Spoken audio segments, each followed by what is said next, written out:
De bon matin, je réfléchissais à la discipline. Je suis quelqu'un de très discipliné, notamment pour ma pratique de méditation. Je suis peut-être pas la seule à être régulière, fréquente, rigoureuse, diligente.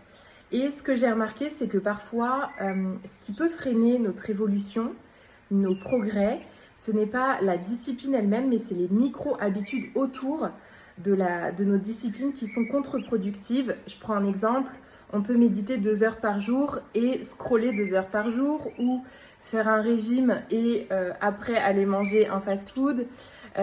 Et en fait, ce n'est pas la discipline en elle-même qui n'est pas rigoureuse, ce sont les petites micro-habitudes ou d'autres habitudes parallèles, parasites, qui viennent peut-être être contre-productives. On veut laisser la rivière s'écouler, mais sans s'en rendre compte, on rajoute des freins et des barrières.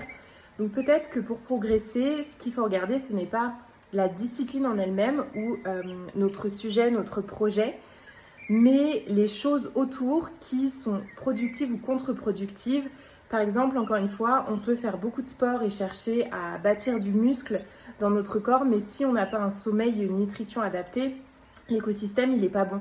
Donc je pense que si on veut parvenir vraiment à quelque chose ou si on veut progresser dans notre discipline, ça nous demande d'avoir un écosystème qui vienne soutenir l'entièreté. En fait, c'est quelque chose de très holistique finalement. C'est pas juste une partie indépendante des autres, mais ça doit être tout un écosystème assemblé, harmonieux et qui marche pour un but commun. Voilà, je sais pas si ça te parle, mais j'avais envie de partager ça aujourd'hui.